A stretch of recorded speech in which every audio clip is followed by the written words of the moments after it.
Hey boys and girls, this is Miss Simone and I'm going to read for you the fourth chapter of The Mouse and the Motorcycle by Beverly Cleary. The fourth chapter is called Keith. So we're going to learn a little bit more about Keith today.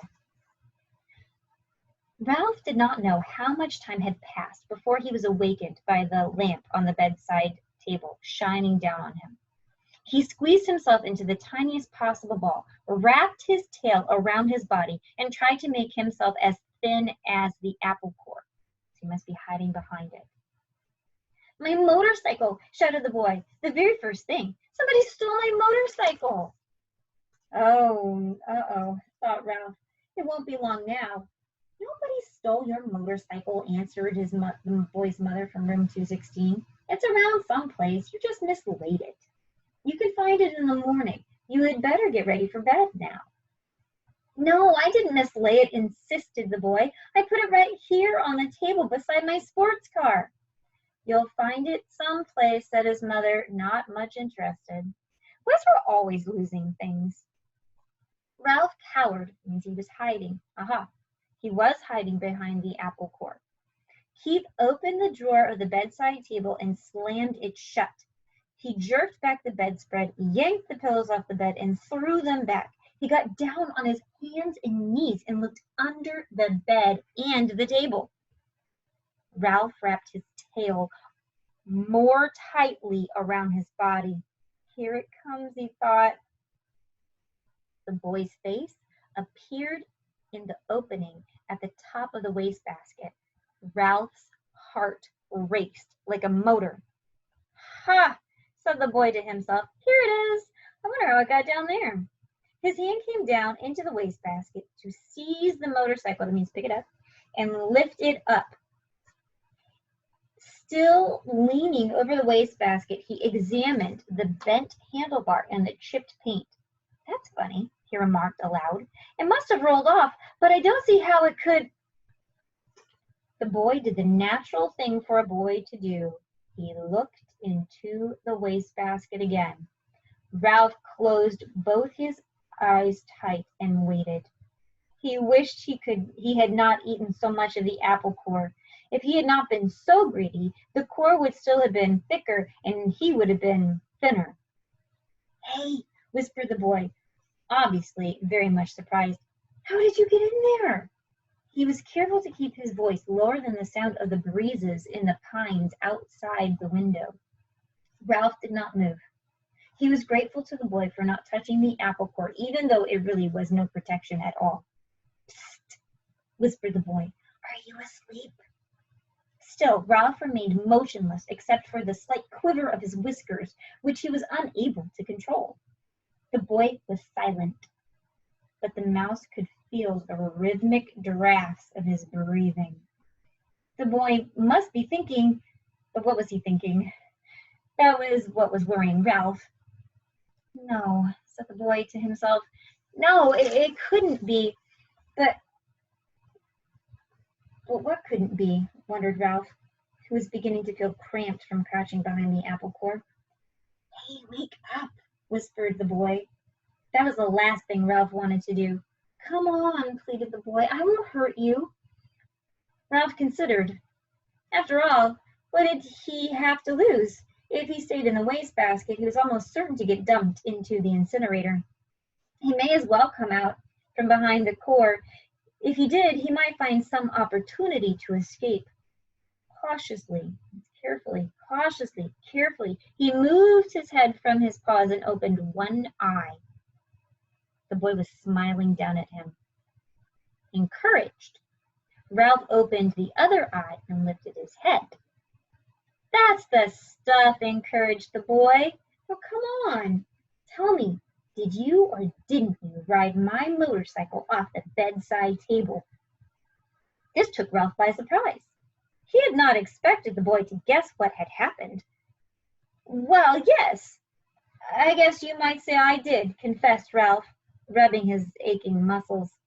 I thought so. Neither the mouse nor the boy was the least bit surprised that each could understand each other. Two creatures who share a love for motorcycles naturally spoke the same language.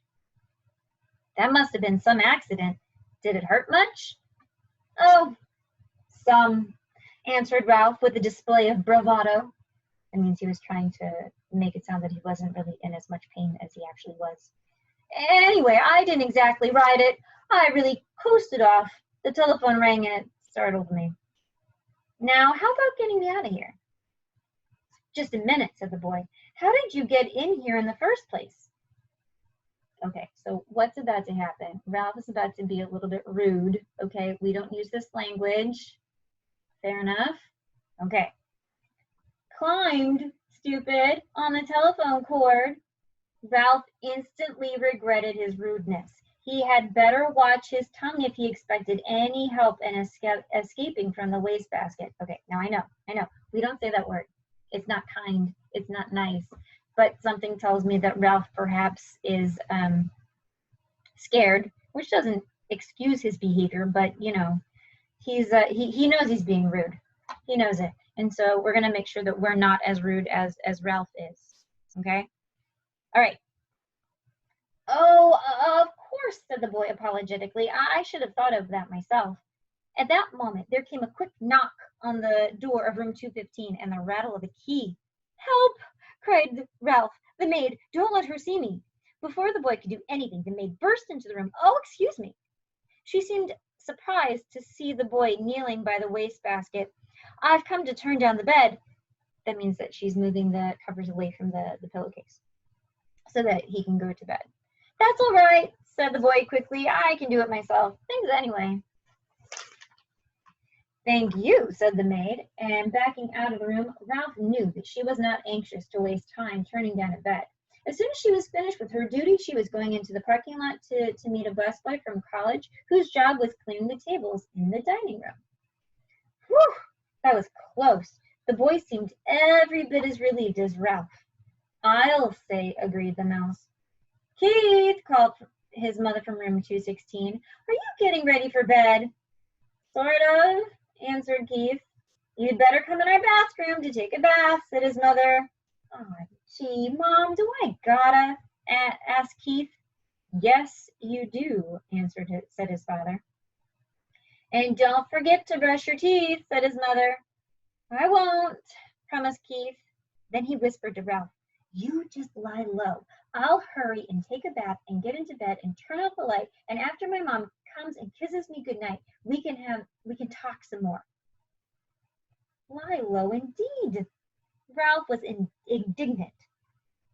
He couldn't lie much lower if he wanted to, and he certainly did not want to sit around waiting to talk. So he was annoyed. He didn't want to have to be like in that wastebasket anymore. He wanted to get out of that wastebasket. And once he was out, he would see about talking, but not before. Ralph could hear the boy splashing in 216's bathtub and then hastily brushing his teeth in 215's wash basin. After there was the sound of a suitcase being opened and clothes dropped onto the floor. The boy hopped into bed, and to Ralph's relief, the light was turned out. In a moment, Mrs. Gridley came in to kiss her son goodnight. Night, Mom, said the boy, sounding as if he were already drowsy. So that really should have been, oh, night, Mom, said the boy, as if he was already drowsy. Good night, Keith, said his mother. It looks as if we're going to stay here for a few days. Your father refuses to budge. That's okay, muttered Keith, giving the impression that he was almost asleep. Good boy, said his mother. You're a great sport. Good night, son, said the boy's father from the doorway between the two rooms. Keith did not answer. Instead, he breathed slowly and deeply, and, as Ralph thought, a bit too noisily. There is no sense in overdoing it. So Keith is trying to convince them that he's falling asleep. As soon as all was quiet in the room, the boy swung his legs out of bed, fumbled around in his suitcase, and shone a flashlight into the wastebasket.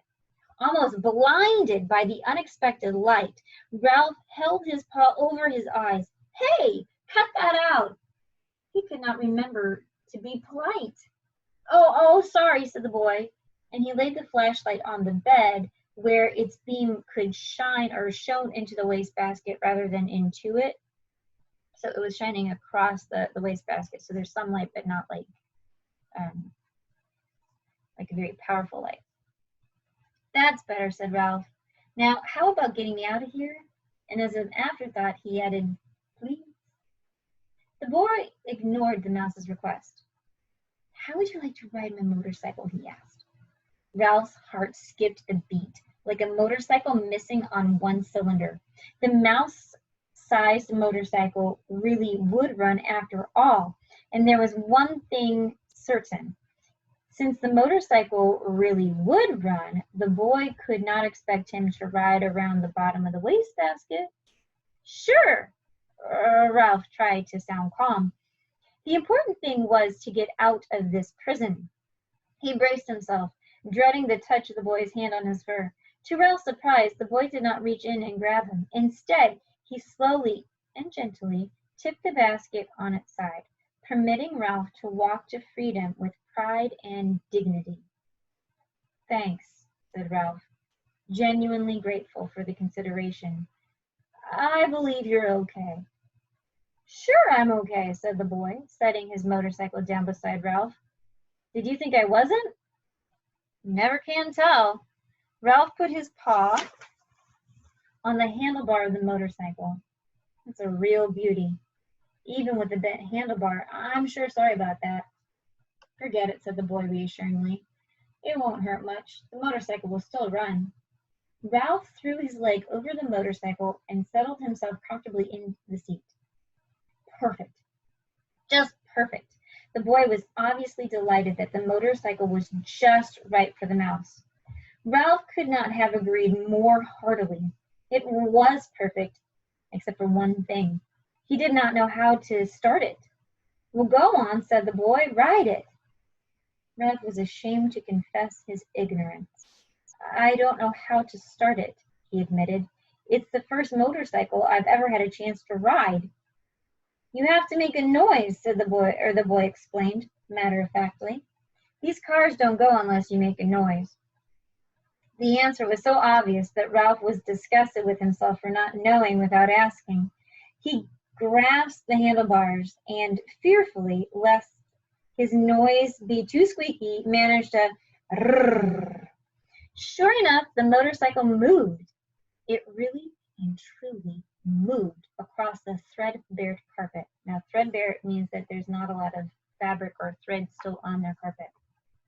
Ralph was so excited that he promptly forgot to make the noise. The motorcycle stopped. Ralph started it again. Rrrr. This time he remembered to keep making the noise. He sped off into a square of moonlight on the carpet and found a good threadbare spot without any bumps. Look out for your tail, said the boy. Don't let it get caught in the spokes. Thanks for reminding me, said Ralph, causing the motorcycle to stop. He started it again and steered with one paw while he reached back with the other, caught up his tail, and held the tip safely against the handlebar. It was a glorious sensation, speeding around on the carpet freely and noisily, and most of all, fast. Ralph discovered that if he made the noise fast, the motorcycle sped up, and if he slowed the sound, the motorcycle slowed down. He promptly sped up and raced around the rectangle of moonlight, where he had made another discovery. When he ran out of breath, the momentum of the motorcycle carried him on till he could take another breath. Gee, you're lucky, whispered the boy. In order to answer, Ralph had to stop. Am I? It never occurred to him that a mouse could be luckier than a boy. You sure are, the boy spoke with feeling. My mother would never let me ride a motorcycle. She would say I might break a leg or something silly like that. Well, if you want to come right down to it, said Ralph, I don't suppose my mother would be exactly crazy about the idea. He began to have an uneasy feeling that he really should be getting back to the mouse hole. Anyway, said the boy gloomily, it will be years and years before I'm old enough to ride a motorcycle, and then when I am old enough, my mother won't let me. Ralph really felt sorry for the boy, hampered as he was by his youth and his mother. Go on, ride it some more, said the boy. I like to watch. Rrrr. Ralph started the motorcycle again and rode around in the moonlight once more, faster and faster until he was dizzy from circling, dizzy with excitement, dizzy with joy of speed. Never mind the danger, never mind what his mother thought. This was living. This was what he wanted to do. On and on and on. Lucky, whispered the boy, with envy in his voice.